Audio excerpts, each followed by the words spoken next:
और इसी बीच बड़ी खबर राजधानी भोपाल से है, जहां पर सीएम डॉक्टर मोहन यादव का बयान। मैंने छठ मैया कार्यक्रम में भाग लिया, यहां मैंने सभी के चेहरों पर खुशी महसूस की। सूर्य नारायण को अर्घ्य देने की खुशी महसूस की। व्रत के बाद मन में आने वाली उम्मीद महसूस की है। जिस तरह से भाजपा ने गति पकड़ी है, आने वाले समय में मिलकर काम करना फायदेमंद है। प्रधानमंत्री के नेतृत्व में विकास में योगदान दे रहे हैं। और क्या कुछ कहा है सीएम डॉक्टर मोहन यादव ने, चलिए आपको सुनवाते हैं। चल विकास समिति के छठ मैया के कार्यक्रम में शामिल हुआ। यहीं से मैंने भगवान सूर्यनारायण को अर्घ्य देते हुए देखा है और उस आनंद को महसूस किया है जो बहनों के चेहरों से, भाइयों के, और खासकर हमारी सनातन संस्कृति के आधार पर 4 दिन तक चलने वाले इस कठोरतम व्रत के बाद जो मन में आशा और उम्मीद जगती है, आस्था जगती है, उसी के बलबूते पे परिवार की एकता बनी रहती है। मेरी अपनी ओर से सभी मिथिलांचल सहित बाकी पूरे देश के मनाने वाले छठ पर्व के इस आयोजन में आप सबको बधाई। सर, आप झारखंड दौरे पर भी हैं। हाँ, मुझे इस बात की प्रसन्नता भी है। झारखंड, बिहार, ये हमारे अपने पूर्वांचल के वो हिस्से जहाँ हमारी सनातन संस्कृति की जड़ें बहुत गहरी है। काल के प्रभाव में कांग्रेस के नेतृत्व में या कांग्रेस के साथ वालों कारण से ये विकास के क्रम में पिछड़े हैं।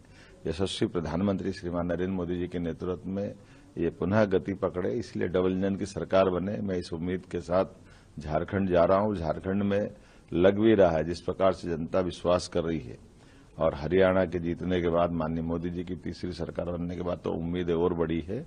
मैं उम्मीद करूंगा कि पूरा वर्तमान की दुनिया के इस परिदृश्य में भारत एक ताकत बन के निकलेगा।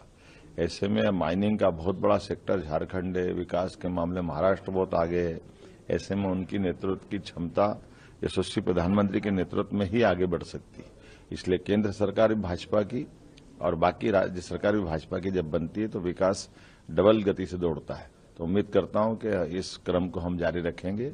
एक बार फिर मैं सभी मतदाताओं से अपील करता हूं, अपने इस पालनपुर कूनों में भी बदलते दौर में जिस प्रकार से भाजपा ने गति पकड़ी है, आने वाले समय में साथ जुड़ने से ही फायदा है। आइए भाजपा के साथ चले, विकास के सहयोगी बने और कुल मिलाकर के यशस्वी प्रधानमंत्री के नेतृत्व में एक ताकत संपन्न देश में भागीदार बने। बहुत बहुत धन्यवाद। कांग्रेस के कुछ नेता सचिन पायलट वगैरह कह रहे हैं हम तो कटेंगे बटेंगे नहीं बढ़ेंगे। देखिए, वो कुछ भी कहे, देश अगर बटा है तो उनके कारण से बटा है। कांग्रेस ही थी जब अंग्रेज भारत छोड़ रहे थे तो देश का बंटवारा कांग्रेस ने मंजूर किया है। ये कांग्रेस ही थी जब उनके राज्य में हमेशा दंगे होते आए थे। तो इससे कोई कैसे मुंह मोड़ सकता है? जो देश का यथार्थ है, जहां जहां कांग्रेस के लोग रहते हैं वो हमेशा धर्मों के आधार पर बांटते हैं। देश की आर्थिक दुरावस्था के लिए अगर कोई जवाबदार है तो कांग्रेस जवाबदार है। देश में कुशासन के कारण से अतीत की घटनाएं अगर देश को सहन करना पड़ी, उसमें कांग्रेस की भूमिका है। तो स्वाभाविक रूप से कांग्रेस पे आरोप आएंगे।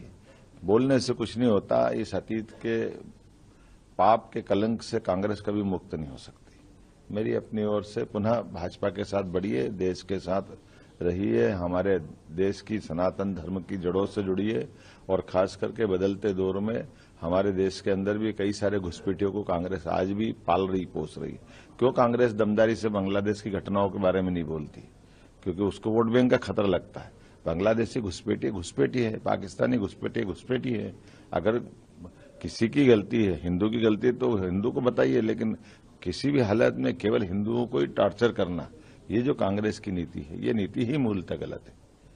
मेरी अपनी ओर से पुनः भाजपा के सभी धर्मों का सम्मान करते हुए सबको साथ लेके चलने, सबका साथ सबका विकास, ये जो भावना माननीय प्रधानमंत्री जी की है, इसी भावना में सबका विकास निहित है। मेरी अपनी ओर से पुनः आप सबको वंदन। मैं मिथिला